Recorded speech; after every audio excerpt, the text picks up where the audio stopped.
Shooting this intro has been an interesting one because I gotta tell you, I spent most of my time trying to figure out how I was going to work this script in about not judging a book by its cover and how you should actually find out what something's all about before you go making grandiose asshole statements online. I decided after doing it a couple times, just saying to myself, this sounds far too preachy. Let's just get into the books. We're gonna simplify it here. Okay, so here's what happened. I went out and found some books from the late 1990s in the Marvel Doldrum Years. And those years are pretty rough years for Conan normally. And these don't suck. Let me show you what I want to talk to you about today. This is Conan Death Covered in Gold. This is a 3-part miniseries that came out in 1999, which is in those Marvel Doldrum Years, as I've classified them on many of our prior videos. But the funny part is, it was a really good story. I like mind blown, like, oh my God, hold on. We have a Conan story from Marvel in the late 90s that doesn't suck? It's true, it's true. Everybody, I'm Tennessee Fats, and I hope you're gonna stick with me on this one, because what we're gonna do is we're gonna go through this 3-part miniseries, page by page, and I'm gonna walk through what happened in it. I'm gonna walk through the talent that Marvel brought to the table to create it, and then at the end of this, we're gonna do a little bit of a debrief where we're gonna talk about the things that I liked and the things that I didn't like in it. And at the very end of this, we're gonna talk about one little piece of genius that honestly only the writer of this series could have pulled off, that I think actually deserves its own Hyborian Age conspiracy theory video. I think it may be warranted, but you guys tell me when we get to the end of the video. So spoiler alert, for those of you who don't know, what we do in these is I will go through these things and I will tell you everything that happens in the story. I'm going to show you the art. Now, I've already told you, this story didn't suck. You may want to go out there and buy this on your own and read this on your own. So if you don't want me to spoil it for you, stop watching the video now. Not the earlier time. You had to wait until I said now. Like, if you're still watching, you're right off. Like, you over there. Fairly warned be ye, says I. So if you're with me now, you've been warned. Everybody, let's stop looking at my ugly mug, but this freaking awesome map. Let's get into the books. And we're back. Now, as per usual, this is where I do the obligatory YouTubing. So once again, everybody, when we get to the end of this video, if you decide you liked it, give her a thumbs up. And if you like Robert E. Howard content and the stuff we talk about here, make sure you subscribe. And I think there might be some bell button you're supposed to hit to get notified. I'll leave it up to you guys. Listen, here's the series we're going through today. We already talked about this on the intro. As I said, Conan the Barbarian, Death Covered in Gold. It's a 3-part miniseries that came out in 1999. Now, this is an odd one because if you're like me, you're probably going to look at the majority of the cover art on this. I'll show you the cover art right now. Let's just start going through this stuff right now so you guys get a sense of what we're talking about here. And you'd look at this and you would say, huh, okay, clearly this is in the late 1990s. And clearly this was in that time when really it seemed like the editors over at Marvel were trying to turn Conan into, well, an image character. It's very Bart Sears-like art. It's out there. Now, don't get me wrong.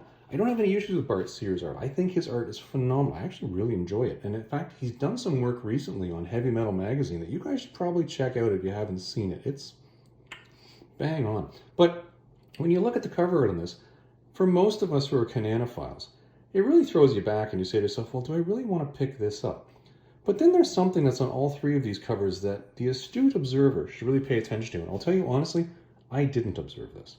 Only caught it when I actually popped it open and went, what the f? Check it out. Thomas Buscema, Thomas Buscema, Thomas Buscema. That's right. This is a late 1990s Conan Marvel story. That's an actual Roy Thomas story with Buscema art in it. Now, I know most of you are going to be hearing this and you're saying, okay, Tennessee Fats, listen, it's not Buscema, it's Buscema, or however you want to pronounce it. Honestly, I don't care. You get the point.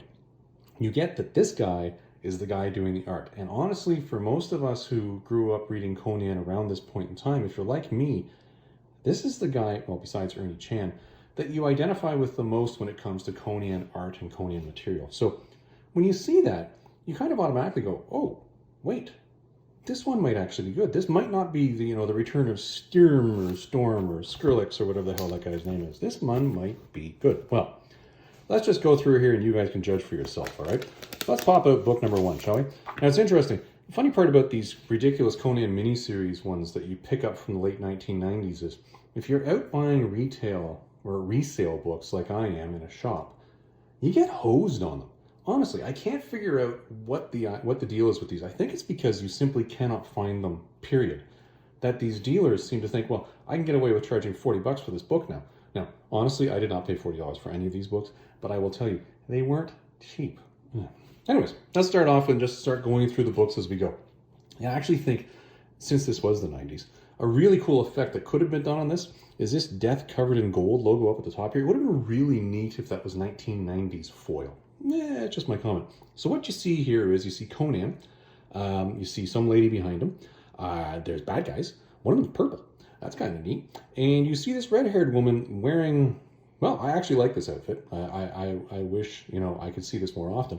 And you've got this golden heart up here. Now, what's interesting is if you're a long-time Conanophile and you've read a lot of early Conan, this means something to you. And this should automatically be triggering that little piece of your memory, that little piece in the back of your head, way back to it would say, wait a minute. And there's some golden heart way back when, and it could be something there. So we flip around open, and this is the moment of truth. This is where I, as the reader, was just instantaneously blown away. I knew I was in for a good time. Roy Thomas, writer. Right down here, artistry of John Buscema, illustrator. Yes, when I saw this image of Conan walking across the street, I was like, holy poop, we are going somewhere here. This is going to be the poop. And honestly, when I saw that it was Buscema art, that's when I went up and went, oh my God, Roy Thomas wrote this? And I said, whoa, Marvel brought out the big guns on this one. Clearly, 1999, maybe they got a sense that the stuff they were producing wasn't so good and it was time to fix it. Well, let's start talking about the story, because the story is really what this is all about, although the art really just finishes it off. So Conan is walking the streets of Kerala. Now, this is the capital of Ophir. So for those of you who know, Ophir, south of the Media, north of Koth. Ophir, for those of you who don't know, is actually the place where Conan's army was decimated at the beginning of, what was it? Was it the Phoenix on the Sword story? I think it was the Phoenix. What was that called? It was the Plains of... starts with an S. I don't remember off the top of my head. Anyways, these are his younger years. He's not Conan the King here. And he's a thief. And he's walking through Kerala. And it's an interesting dialogue that happens here because they're really giving you a sense of when in Conan's life this is. Because the comment they make is that the streets are just littered with gold. But Conan is too young in his career to recognize the difference between real gold and fool's gold. And potentially, they're inferring, some of this could be full of fool's gold with jewels just thrown in there to confuse you. Anyways, he's walking along and he's commenting on the amount of wealth that's in the city, and he's looking at the ladies walking by. And remember, we only have 3 issues here, so they got to get this together pretty quick. Well, Conan walks into a bar and he's saying, okay, well, it's a pretty crappy bar, but I'm going to try to find some money here, some food here, some work here, and find out what's going on. And when he gets there, he finds out that a flagon of wine costs an entire gold coin. And he says, well, I would have got literally drinking all night for that in the last place I was in Zamora. Zamora, by the way, the city of thieves. And they said, well, Zamora doesn't have the mines that we have, so it's gold. And then somebody, this old fart over here, throws a coin over and says, no, we'll buy as much as we want and as much as we can. And this is him and this is his daughter, okay? So this is where you start to get a sense of who these people are. These are people who are going to hire him because they want him to be their bodyguard. And this guy, it's kind of funny because I think his name was, what, Silas or something like that? He is as drunk as a gourd. Out of his mind, drunk as a gourd. And while he's there, he's showing off all these gold nuggets because he's a miner. And he says, listen, I've struck it rich and I need somebody to basically be my bodyguard. Although it would be pretty gaudy if he dressed poorly. Moot point. Anyways, as you can see, he's not dressing poorly here. He's Conan. He always dresses with style. Anyways, he's like, listen, if you're paying, then by all means, I'll be your bodyguard. Let's go. And the daughter is being really dismissive, saying, we don't need a bodyguard. What is the matter with you? And of course, because he's flashing so much gold around, and quite frankly put, it's in a rough area of town, these guys decide they're going to basically waylay them and take their gold. Well, at the time, the daughter is attempting to make it known that she is not happy with the idea of a bodyguard. Drunken old man is completely unaware of this, as he's rambling on talking about the fact that, yes, it is Silas was his name. He's rambling on about the fact that he wants him to go back and basically just watch him while he gets the gold, and how he's got this great claim that he's now registered. Now he owns this part of the mine, and he wants to get back before somebody can be a claim jumper. And he's wandering off yammering about it while people basically waylay them.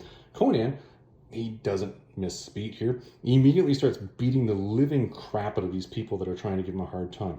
And quite frankly finishes them off in due course, and Silas doesn't even notice it. Now, Marnie is Silas's daughter. She does notice this, and as the guy's been rambling on about how it's necessary to have a bodyguard through this entire battle, being completely unaware it's happening, Marnie has been watching this. Is it Marnie? Yeah, Marnie. Marnie has been watching this, and is now says, okay, all of my concerns and whether we needed this or not, forget it. I agree, we need it. So there's your setup, and they've been very clear that they're going back to a city nearby where his gold mine is. The city nearby, Aurorium, used to be part of Acheron. Now, for those of you who don't know, we've talked about Acheron on this channel a lot. Acheron is a kingdom that no longer exists. It basically grew north of Stygia, in between the times when Atlantis fell and the Hyborian Age really got to its prime, which is when Conan is alive here. Okay? And Aurorium is known as having lots of gold, and what's happened is it's a deserted city, and former Acheronian city. And by the way, I will point out, I believe I'm pronouncing Acheron correctly in this video.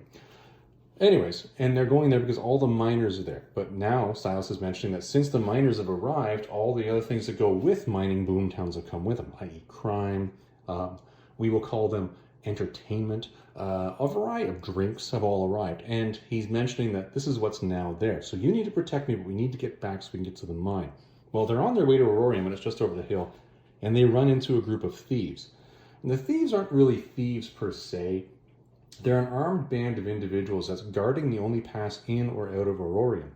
And the leader is saying, listen, I will take 9/10 of your gold, and then everything will be good. You can go in and out as much as you want, and everything will be fine. And he also says, but if you do me a solid here and just give me some time with your daughter, well, maybe I'll actually give you a little bit more than 1/10. And it's funny because Silas is sitting here thinking, I'm thinking. Interesting dude, Silas. He really is a thing. Anyways, leader of the guys can't be bothered to waste his time with it anymore, and he says, no, we're going to take him out. I want that thing, that bag of gold is under his seat. Conan goes off and decides to fight it out, and there's one guy that apparently is the big beefy dude that works for this band of raiders. His name is unimportant. He wants a piece of Conan, but Conan, well, he shows him in fairly short order, you shouldn't bother wasting your time with Conan. This is not a good idea. Anyway, Silas takes off running, drops his bag of gold, and Conan does catch up with them after the fact because the band has decided they're not going to chase them in. The band actually says, well, you know what, they've got to only come out at some point in time. We'll just get them on their way out when they're loaded with gold. Smart guy, actually. This is a leader. Pretty smart dude. Anyways, Conan makes some rude comments at Silas, and they just go off and they head on to town. And this is where they start to notice that some of the miners, now this is a key point, some of the miners who have been coming out of the mines lately have this brain-dead look on their face, and they're just sort of meandering on about. And kind of odd, but Silas's daughter, Marnie, just says, yeah, these are people who have been miners who just come up out of the blue, and it doesn't really make sense why they are this way, but you know what? They just keep mining and doing their thing, so whatever. And this is where we get the introduction of who we saw on the cover, JENNA. Now, who remembers JENNA? How many of us? Put up your hands. Put up your hands. Hold on. This is me putting up my hand. I remember JENNA. I'm cool with this. JENNA, and there's a note down here, way down here, from Ralph the Cimmerian, way back 1971. JENNA was this, well, how do I put this politely? She was a very entertaining young lady. Let's just put it that way. She and Conan did kind of have a fling. She betrayed Conan twice, I believe. I actually think about it. One time when she had all of Conan's ill-begotten goods melted down into that golden heart we saw on the cover. And another time when she sold him out to some guards that actually led to one of Conan's earliest friends as a thief getting executed by the city guard. At the end of that, if I remember correctly, Conan caught up with her when he was leaving town, took her up to the third floor of a building, and dropped her in the common, we'll call it sewage and refuse ditch. And that's where he left her, and he laughed because she was covered in all sorts of refuse. Well, JENNA is here, and she runs a bar. And Conan's like, I'm sorry, you're running a bar. And it's funny because Conan's actually being really good about this. And this is part of the beauty of Roy Thomas's writing. Roy Thomas knows Conan more than anybody knows Conan, in my opinion. Honestly, I would love to just sit down and have well, I don't drink beer, have a coffee with him and talk through his fixation with Conan and what specifically it is that drives him through this and what makes him be so much into the mythos of Conan, because he gets it. He gets the mirth. Remember, Conan is a man of, what is it, great mirth, but also great sorrow. I think that's how they described him, as Conan the King. Anyways, so Jenna says, I own a tavern. And Conan's being really good about this. And she's saying, why don't you come to my tavern? And Silas is like, yeah, let's go get drunk. And she says, oh, by the way, Marnie, you're not allowed in. Marnie's like, no, I go everywhere with my dad. And this is a little bit of a fight. And once again, Jenna ends up falling into the mud. And Conan makes the funny comment. He says, oh, now I recognize you. I just didn't recognize you without all the mud all over your face. And Jenna says, okay, fine. She can come in, but just keep her clean because, I have a reputation in here. Kind of a weird comment to make. And the other part about this is kind of weird is, if I remember correctly, Jenna was blonde back in the day. Could be wrong. Anyways, Conan makes the comment and says, listen, how did you get all this to work? And she goes, well, that golden heart, well, I use it as a stake to actually base the credit for building up my tavern. And Conan's like, huh. And then he makes the comment about the people with dead eyes. And she's like, yeah, they're miners who have come down and just come back. It's just weird. Anyways, have a drink on the house and let's move on. So you're starting to get a sense of the story. Conan is in a mining town. He's not necessarily the best of the mining towns. He's been hired to guard Silas and Marnie. Jenna runs a tavern there. There's a history with Jenna. There's brigands around the mining town. And this mining town is actually well, it's not really a mining town. It's the former ruins of an Acheronian city. Silas is an idiot. He's drunk out of his gourd and passes out immediately. Conan says, I'm not helping mine for you. I don't know what you're talking about. I'm just here to be a guard. And Marnie's saying, no, you will help mine. And also, maybe you need a bath, and throws water. And of course, Silas just snores through the whole thing.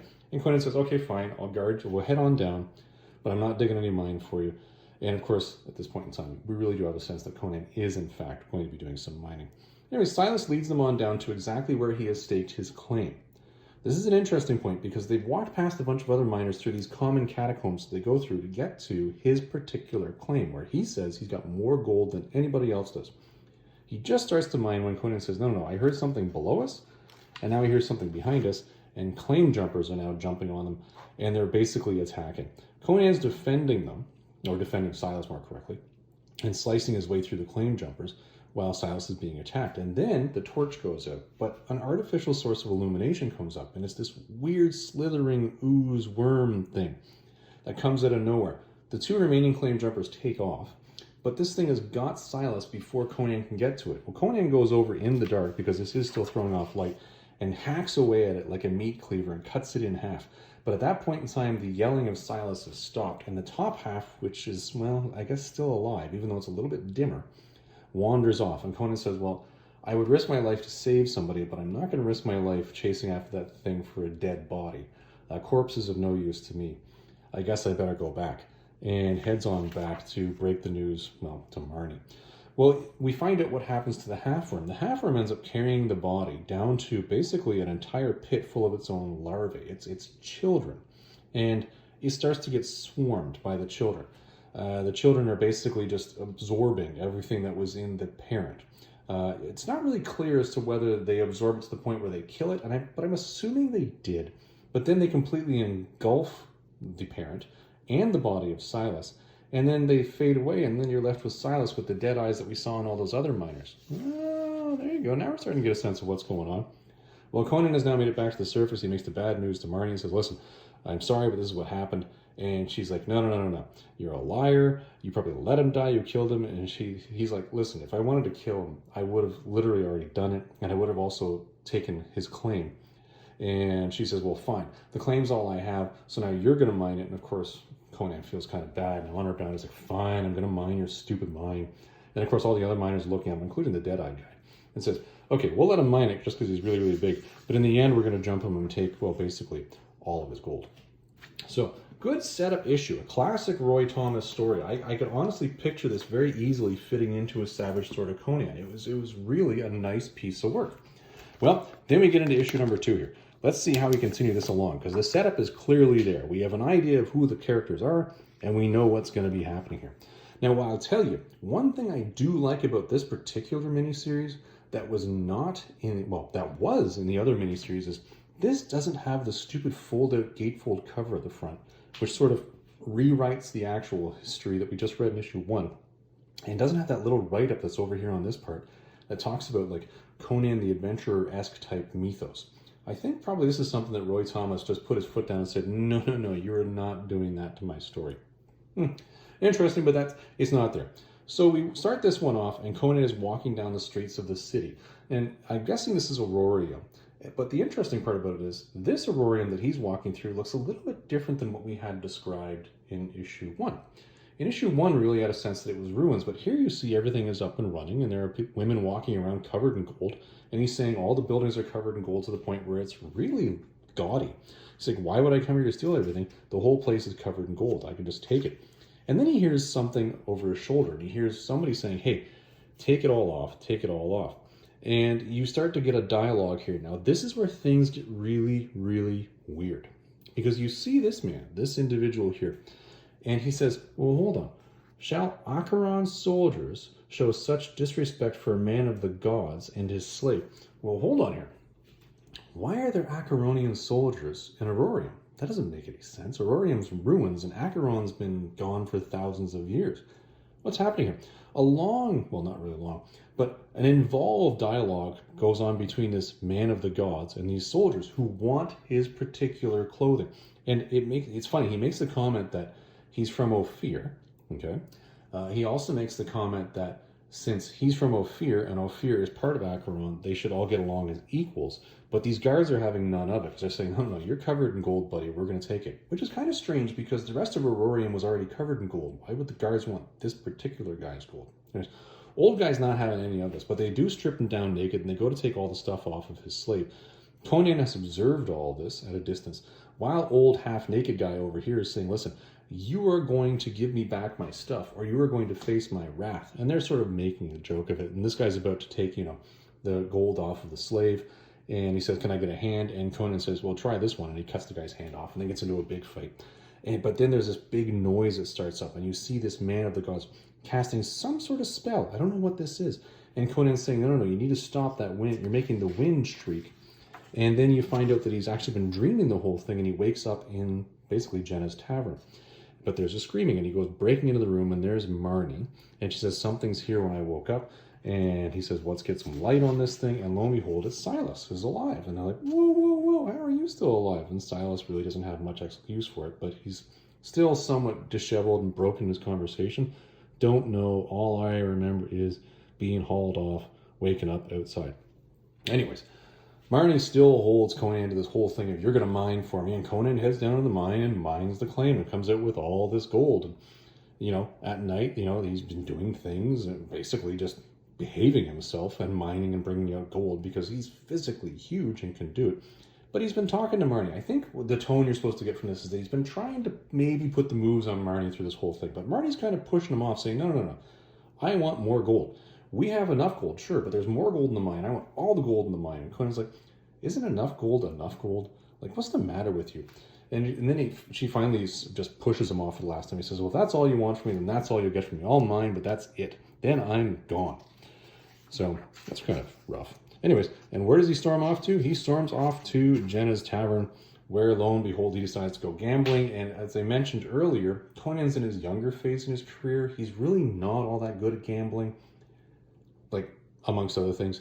And he loses all of his money rather quickly because he's like, well, that didn't take long. Anyways, Jenna hears all of this and says, well, if you remember, Conan, there were things that I liked about you that weren't just, your gold. And takes them on off. And, well, this is where we get, of course, the Hyborian Age Gigolo, once again being Rico Suave, and there's Stupping. Gotta love Conan and the Stupping, especially the young Conan and the Stupping, because this is long before the whole King Conan thing, and he was just out there doing whatever he wanted. 2 points for him. Well, I guess the guards have gotten a little bit lazy now, because Conan's been in town for a couple weeks, and the brigands, who they normally are guarding themselves from, haven't really been attacking, so nobody's expecting an attack, and then this happens.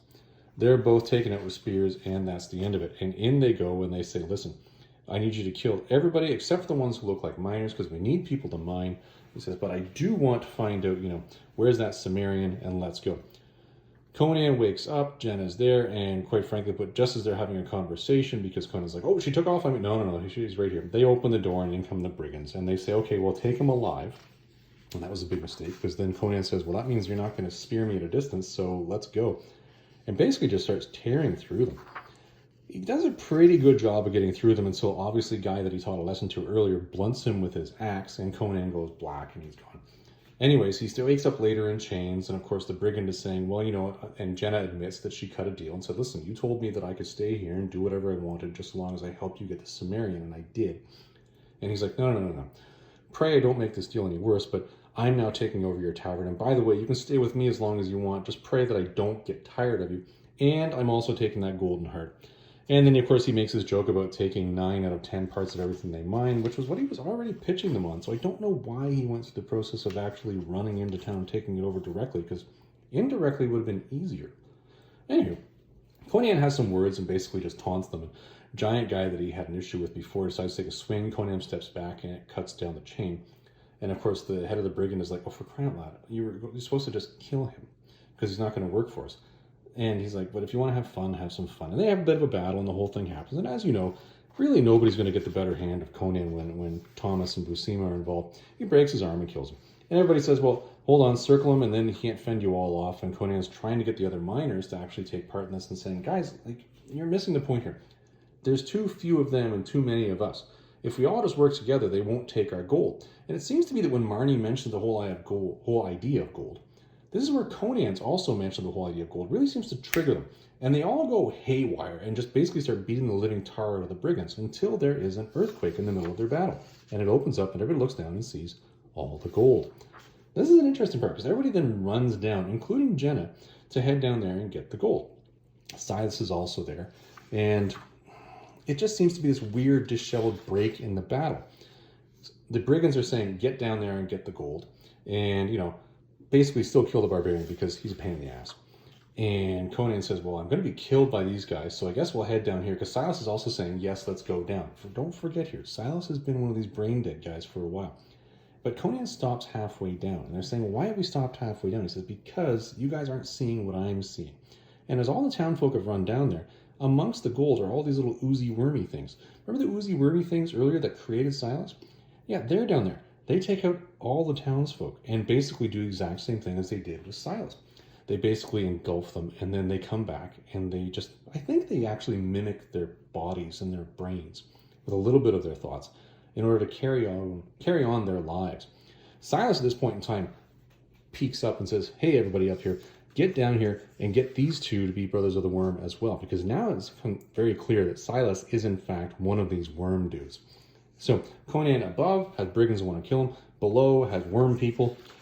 Oh, not heading into a positive scenario here. But, you know, I'm pretty sure Conan's going to make it out of it.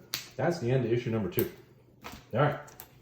Issue number 3. Let's get this bad boy out here. Come on, you get over here. And we have the thing starting off. Now, an interesting part about this is we see on the cover here, I'm assuming crazy naked wizard dude that we had in that dream earlier.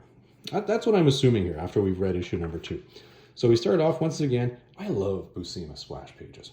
Fortunately, this fold out is not the gatefold cover I was talking about earlier. It's just an ad, so I'm going to give you guys a pass on that one. Conan once again is basically rediscussing what's occurred. Silas is in fact a worm dude, and he does transform back into a worm dude. Above are the brigands who want to pincushion them with arrows, and below them are the worm dudes. Well, Conan's not going to have any part of this. He cuts the Silas worm dude down and then says, okay, it's time for us to go a little bit lower here. Of course, while this is happening, the earth is shaking a little bit, and of course, Silas's daughter is falling, and she falls onto a ledge, and Conan's like, well, you're actually pretty lucky, because, you know, you could have fallen directly into the worms, but that ledge is a good one. I'll come down and I'll help you out there. Let's go. And they said, well, I guess I have a better way of getting out of here by going through the worm dudes, the guys who are going to pincushion me above. Let's go. So he heads out into the actual tunnels with the worm dudes, while the brigands are like, well, let's just keep shooting. Well, they get away. Head of the brigands, though, then gets an idea. Let's try fire on these worms. And he discovers that, lo and behold, fire does drive them back. And he says, well, I want more gold. Let's go down here and get more gold. Everybody get torches. Off we go. So they head down. Now, bear in mind, Conan and Marnie are down here by themselves without any torches. They're basically fumbling around in the dark. They do make a comment, though, that they're able to see because of iridescent moss that's in the area. And who do they find? Jenna. Jenna, apparently, when she went down there, did stop at the ledge where the rest of them stopped, or fell to the ledge. And at that point in time, she saw the worm things and stopped and said, I'm not going any further, and says, well, I guess, Conan, it's up to you to save me now, because, you know, you always do. And of course, she makes a snappy comment about how Marnie's a crybaby. And Conan's like, oh, come on, I've heard you whine too before. And they decide, well, I guess I'll have to help you guys. Let's go. So you cut back to the brigands. The brigands are using their fire to basically kill some worms, just to verify fire does kill them. And they head on off to follow and mine. We cut back to Conan. Conan has found a small crevasse. Not a crevice, a crevasse. That's how I'm going to pronounce it, one, and goes into it and immediately is hit with some fumes that he's too slow to pull out of. And he immediately slips into a dream. Goes back to, again, Acheron's still running, and he's continuing his dream. And he sees the wizard casting his spell, and he says, well, hold on. You're making the wind, it's shudder like it's alive, and it's becoming these worm things. And basically, he gets a sense from talking to this wizard that what he's done, because he does have a conversation with the wizard, is that he wasn't cursing Aurorium and Acheron then. What he was doing is he was cursing it for all time, so that every couple hundred years what would happen is the city would once again yield gold, which would bring people back to it. The worms that he created would then consume the people, and that would then keep the city alive for another couple hundred years until again it yields gold, miners come back, worm people come out and take it all down. And he's saying, I did this basically for it to be a home for vermin for forever. And Conan kind of makes some really rude comments. He's like, let me get this straight. You cursed an entire city. Literally, you're killing thousands of people just because some soldiers insulted you? It's like, what is the matter with you? And the funny part about this is, as they're going through this whole back and forth, Conan makes a comment. He says, by Mitra, you are mad. And it's funny because I, incorrectly, when I read issue number 2, where he was having this dream sequence, assumed that this wizard guy was, in fact, a priest of Mitra. Mitra, who cares? I assumed that. I was wrong. He's not a priest of Mitra, because at this point in time he says, Mitra is but a young and powerless god, and you insult me by cursing me in that particular way, so I am going to curse you. Bam! And he does. He places a curse on him while Conan is in this weird dream state. And he says, either... Oh, I'm sorry. We get a large Spider-Man story stuck in the middle of this one for some stupid reason. He says, great, here's the deal. You are going to die in this city unless a woman rips out and throws away her heart for you. And Conan's like, well, that's not very good. How likely is that to happen? And then he wakes up. And of course he heads back because the girls are yelling at him. And they're saying, where were you? And he's like, I was gone for a while. Sorry, I did. And they're like, you were only gone for a couple seconds. And as they're trying to find their way out, once again, they find the worm people. And the worm people are like, oh, we're going to consume you. And there's slicing and there's fighting. And this is interesting because I think this actually means something. As they're on their way out, they find this other monster that's been consumed by the worm people, which I think might have been the worm thing's parent. Maybe if it had a skeleton, maybe that's what they were going for there. Anyways, they're still running away. And they get captured by the brigands. And the brigands are saying, okay, well, I'm going to cut off Conan's head before I do anything else. And Jenna, of course, discovers that she still has, and she steals the heart off of the head of the brigands. And she says, well, if I don't save Conan, I'm going to be stuck here in slavery with these idiots, or I'm going to die from these worm things. If I do save him, I'm going to lose my golden heart. Well, this pisses me off, but all right, fine. And she throws away her heart, which I guess fulfills the curse. Because Conan earlier was thinking, well, I guess the wizard was right, I'm going to die here. Knocks the brigand on the head. He cuts somebody else's head off. Conan manages to get away and basically just leaves. He heads up to the surface getting away while the earthquake actually buries the rest of the brigands with the worm people. And of course the rest of the brigands are then killed by the worm people, as you see here. Conan makes it to the surface to find the brigands' leader is there, who says he's pretty good with a sword, but Conan basically just cuts him apart and says, you're nothing compared to me, and then throws him down in a little piece of the crevasse that was still left, where there still were worm people, who were actually his own people. Well, formerly his own people. And he gets thrown down to actually be consumed by the worms. At the end of the day, the whole city basically collapses down because Conan has broken this curse, his own curse, and quite frankly put, he's buried it for another couple hundred years. And as he's leaving, Jenna says, I threw away my golden heart for you. How stupid was I? I'm going to make it on my own. And she storms off. She says, as long as I've got my wits, I'll be fine. Marnie and Conan wander off in the opposite direction. And Marnie says, is she actually going to be all right? You know, as much as I don't like her, I don't want anything bad to happen to her. And Conan's like, trust me, as long as there's blood running through her veins and there's a single piece of gold in the area, she will find it. Everything will be just fine. Big smile on Conan's face. Everybody walks away. End of story. And that's really where this one ends. Kind of an interesting one, I gotta tell you. This was a fun one. I did not expect this to go in the direction it went in. I didn't expect that we were going to get a Roy Thomas story when I found these issues when I was basically hunting around for them in the wild. And honestly, I'm glad I did. let's get back and start thinking about some conclusions on this. All right, let's wrap this bad boy up. So, what did I think of this? Well, I think you can tell from the way I read through it, and really can tell from basically what you saw, because if it is what it is, the art and the writing in this was just fantastic. I don't think I've ever read a Roy Thomas story where it's a Conan book where I've said, oh, that stunk. This was really well done. And I think probably what Marvel was doing when they put this out there was they said, let's put a bow on this. Let's get the creative team that really launched this, that owns this together, and really put a bow on the character and finish it up. Because as we know, Conan is tap dancing his way on out to Dark Horse here. So let's actually wrap up some loose ends.